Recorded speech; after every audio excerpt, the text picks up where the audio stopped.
Okay, so I'm not stupid. Stranger Things Season 3 is a mess, but I like it.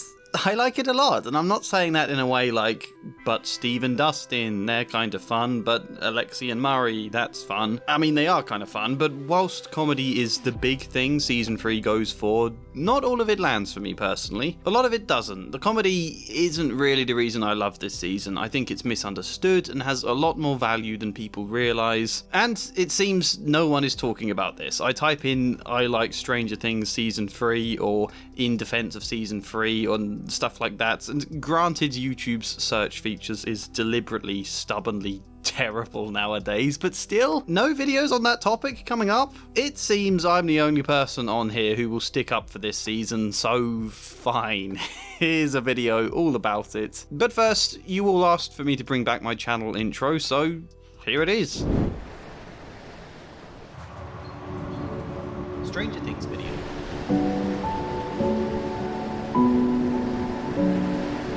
Stranger Things video. Stranger Things video. Stranger Things video. So, for the sake of context, we should first run through some of the flaws. Generally, I would say you've got a lot of potentially interesting arcs that seem not to go anywhere, and I'm going to give 3 examples. Jonathan and Nancy are working at the local press, however Nancy feels undervalued, ridiculed, treated with misogyny to the extent that she goes behind their backs and tries something ballsy because it feels like the only way she'll ever move up, enlisting Jonathan's help, who agrees but feels reluctant about it because keeping his head below the parapet is working much better for him. They try, it all blows up, and then they lose their jobs, leading to this genuinely great argument where both of them make good points, or understandable points. Jonathan needed this job because his family needs income. He can't afford to get fired, where he accuses Nancy of living in a bubble because her family's rich enough to not have to worry about paychecks. That they were interns, they'd only been there for a few months, and if Nancy found the work humiliating, well, get used to the real world. Yeah, the real world sucks.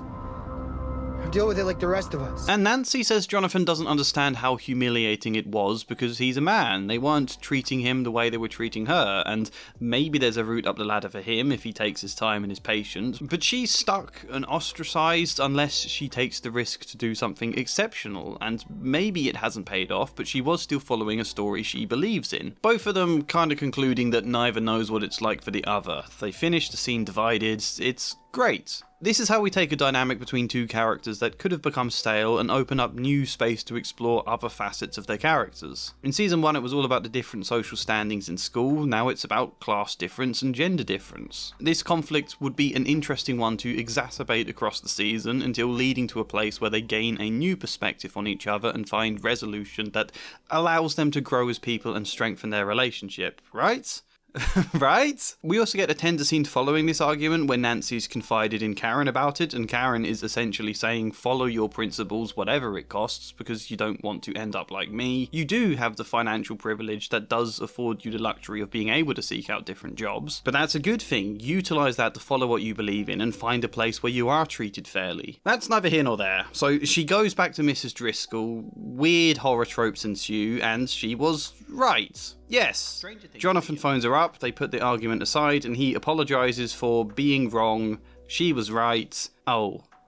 You know, this is disappointing for several reasons. Firstly, because it feels weird for Jonathan to apologise and not Nancy in return. Like, I fully agree she should follow her beliefs, but you still cost Jonathan his job at a time when he's expressed his family needs the money. Secondly, it removes weight from this earlier scene because it's immediately patched up. It now feels anticlimactic. And thirdly, it denies them space to grow. They don't learn anything about their differences, and none of that is even the reason they patch things up. Everything Nancy felt about being a woman in a workplace and everything Jonathan felt about his financial stresses are immediately rendered irrelevant when the reason they patch up is in fact because of the supernatural danger. That's what proves Nancy right. Mrs. Driscoll explodes and their bosses turn into weird meat sludge monster things, and it's a shame that's what wins the argument rather than either of them really getting to learn what it's like in the other person's shoes. And then that's mostly their arcs done for the rest of the season. Most of what they needed for is finished halfway through when you started to set something up interesting only to immediately backpedal on it. Here's a second smaller example. Will wants to play D&D this season. There are lots of scenes where he's just asking the others if they can go back and play D&D now, and they ignore him because their heads are full of girls, and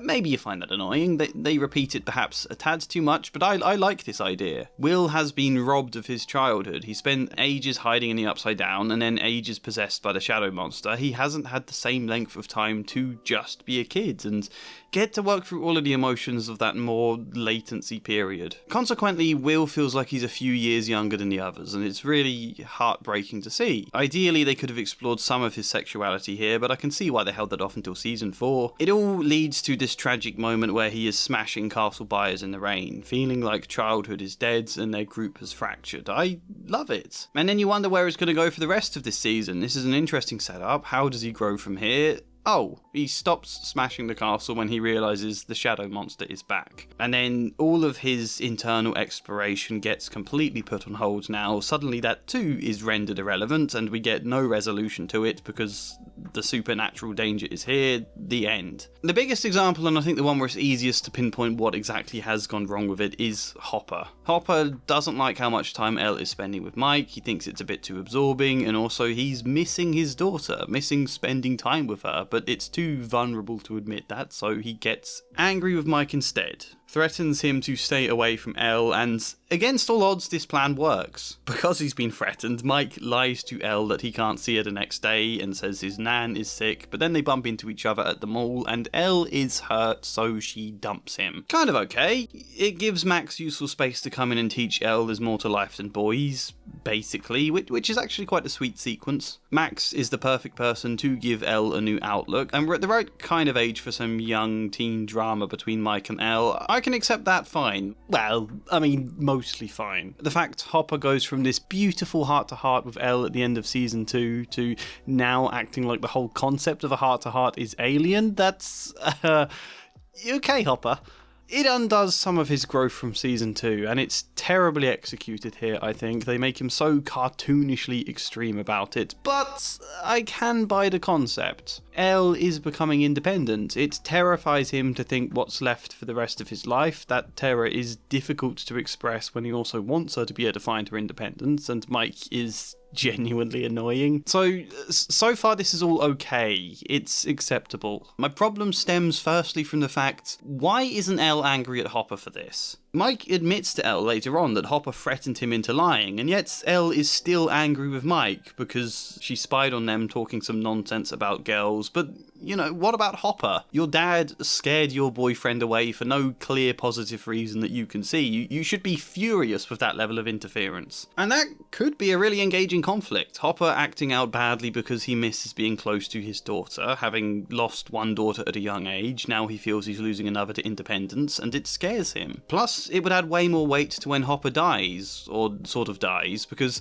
now we would have Elle being furious with him for interfering, and then only after he's gone she reads this note from him that shows the vulnerability at the heart of all his meddling, and it flips her perspective. Now she's feeling really guilty for being so angry in a way that she shouldn't have to, but that would be a really interesting gut punch to put in the story. I would love to have explored that feeling. But it never gets explored because Elle is never really angry at Hopper, and she's never really angry because they're never paired up. Elle is off on her own mission with Max and the other kids trying to deal with Billy, where Hopper is paired up with Joyce for their own side quest involving Murray and Alexi. Hopper and Elle aren't really together at all until right before the final showdown, when it's too late to really explore conflict. So instead, we get a pretty tame conflict of Elle being angry at Mike instead of Hopper, and then Mike apologising for being overprotective in ways that I think are quite straightforward in this season, and also feel a little bit like a less impactful version of Hopper's overprotectiveness towards Elle in season 2. And then Hopper,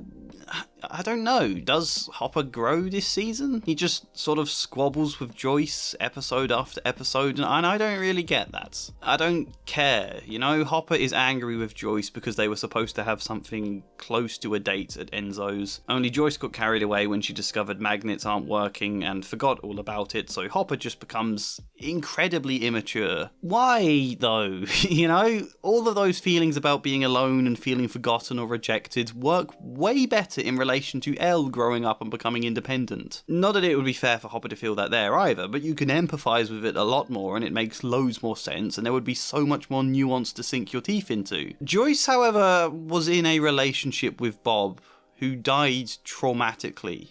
Hopper knows this. I feel like Hopper's character from any other season, if Joyce had stood him up for a date at Enzo's with this context, he would have gone, "Oh gods, of course she's still not over Bob. That makes sense. I hope I didn't make her feel pressured."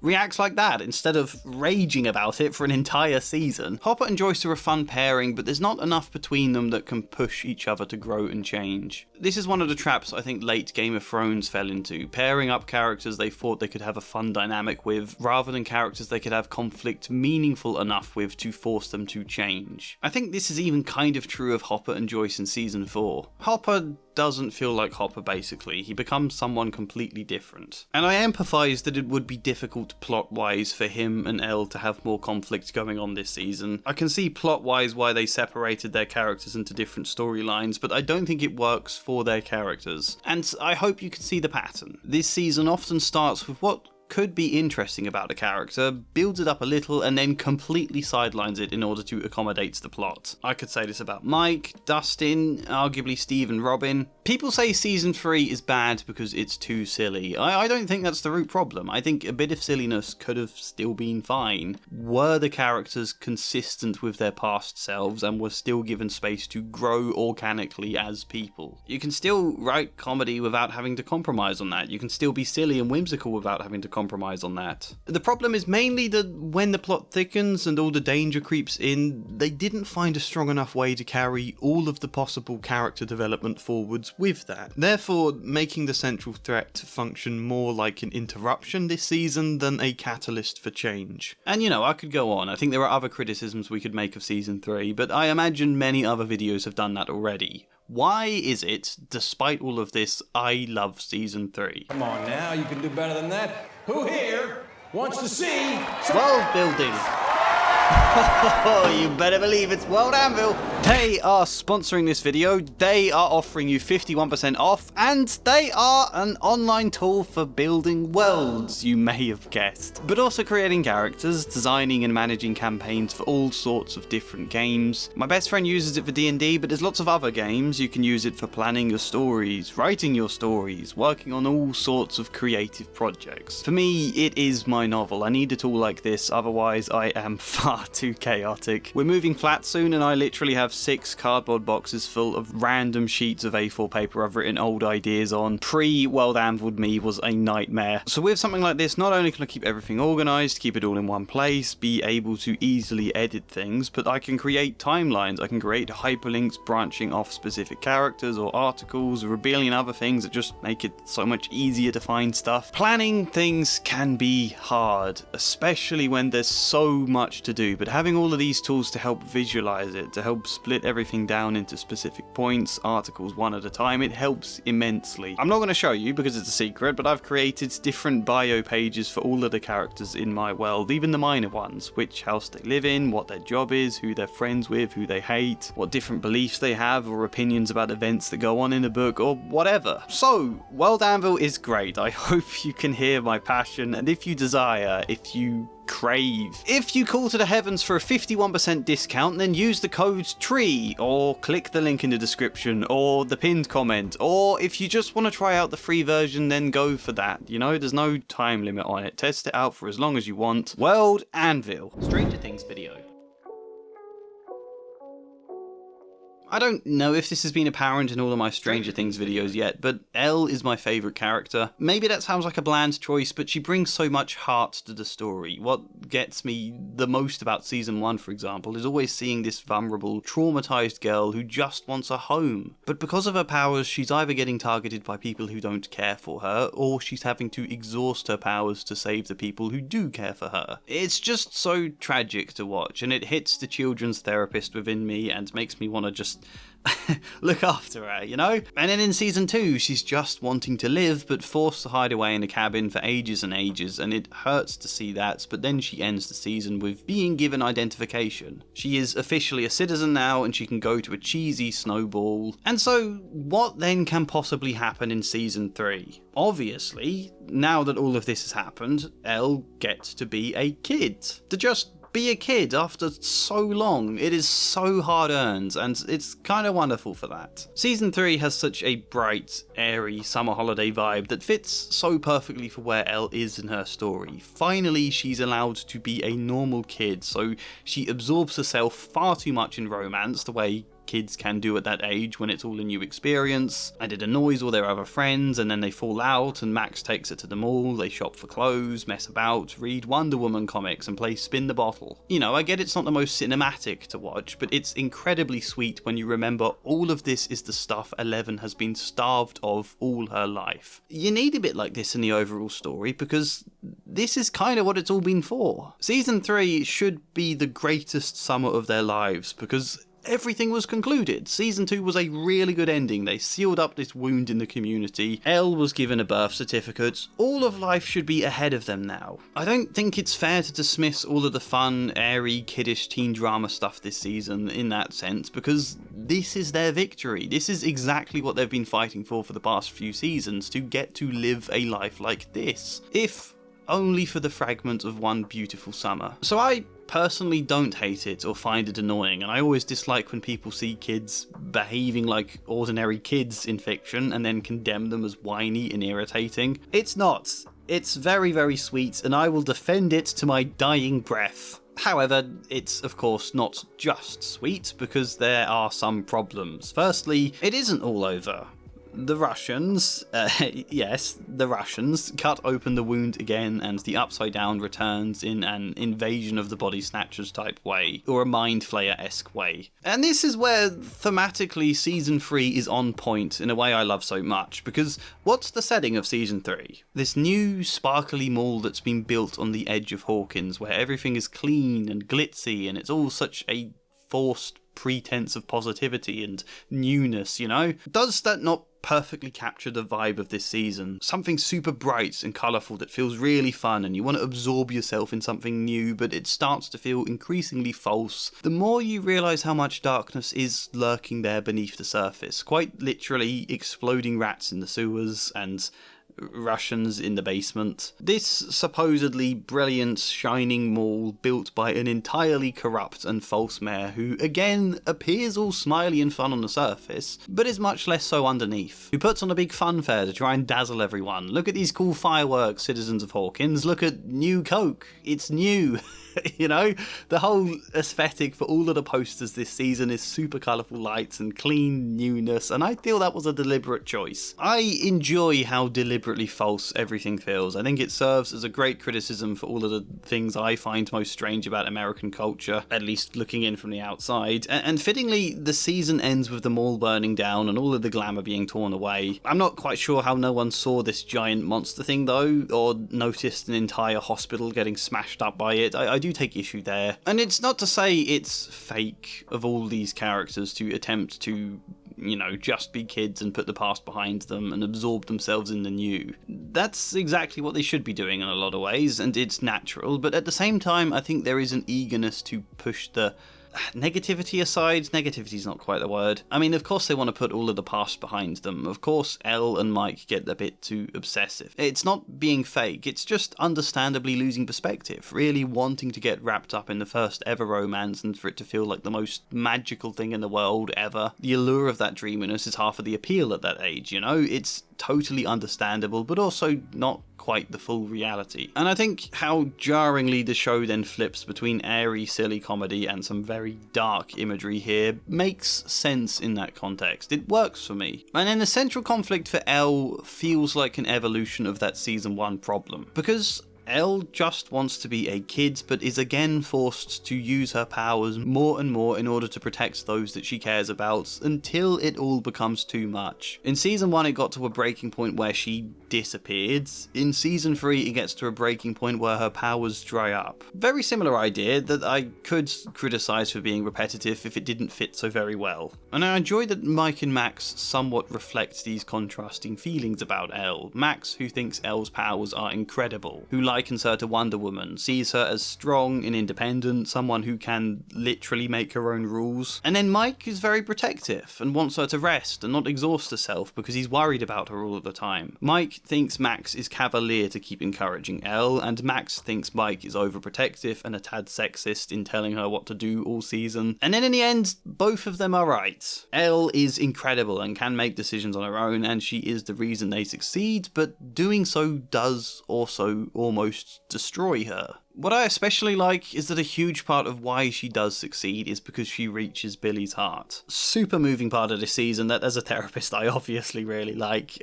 If you watched my season 2 videos though, you'll know I talked about how Elle learned to channel her anger into her powers, utilising rage to become more powerful. Well, this season we discover rage alone has its limits, and then care and empathy also make a difference, and you can fuel your power with that, and this is how she reaches Billy, who then sacrifices himself to save them. I like that idea a lot. I don't find it cheesy, I don't find it too cliche. I think it works really well here. I mean, Mike is badly executed for a lot of this core conflict for Elle, but I still like the idea a lot. So generally, whilst some of the characters are diluted too much, and whilst some of the comedy is too repetitive and lacks weight, I do still enjoy the sillier feel of season 3. I think it fits with what they're exploring, and I think there is a lot more meaning to this season than people commonly talk about. It's just so vibrant and chaotic, and I'm here for that. I don't think I need to explain this point really. I think both Max and Billy are great this season. They lacked much narrative function in season 2, suddenly they're both very interesting and purposeful this time around. And all of it sets up Max brilliantly to perhaps be the best thing about season 4. Robin is a good addition to the cast. I get the whole Russians thing, I get it's meant to reflect them always being the villains in every American movie ever, partly because of the cultural tensions of the time, but this is the one bit where I think the silliness is difficult to buy into. And really that's also because this is the thing that widens the scope of the show, takes it from a small town contained drama into something more, well, global. And that is less appealing. How small season 1 felt was a huge part of its charm. However, I also think it was never going to be able to continue doing that. If the show didn't grow, I think it would start to feel stale and repetitive. Even maybe if it had been an anthology series and each season was an entirely new cast in an entirely different small town, I think there'd be too high a probability of retreading old ground every time something has to tie into the Upside Down again. Not to say it couldn't work if well written, but I don't begrudge the show changing. I think that's a natural, organic thing to do. Stranger Things shifted into something very blockbuster, let's say. Every episode of season 4 feels a little bit like a movie, and that's a very different kind of charm to season 1. I don't think necessarily worse, but certainly different. Season 3, as a result, is kind of the awkward middle phase between the small town story and the big blockbuster. Much like the children growing up here, that transition between contained dependence and wider independent exploration is an awkward transition. But had it not been made here, I think season 4 would have likely been way worse than it was. Every season of Stranger Things is very different, and I personally respect that. I would always much rather a show take a swing at doing something different and it not quite land, than to just pedal through the same kind of formula over and over. It is flawed, but I love it for what it is, and I think it is still very good. If you wanted, like, some arbitrary ratings, I'd probably say season 1 was 10 out of 10, season 2 is 8.5, and season 3 is 7.5, because of the flaws, but an overall singular rating doesn't properly capture all of the things I love about this season. But yeah, that's all I'll say here. If I get time before season 5 is out, I'll tell you what I think of season 4. Otherwise, I am planning to make videos on the new season as it comes out. I don't know how difficult that's going to be with copyright, but I'm going to try. Like this video if you liked it. Comment your thoughts, subscribe or share if you want more videos, maybe even support me on Patreon or buy me a coffee or become a channel member, but otherwise, hopefully see you next time. And as ever, a special thank you goes to Flying Spider, Luke Hoare, Michael Gallagher, Benry, Thafey, Chad Bramwell, and Joshua C. Follier. Thank you.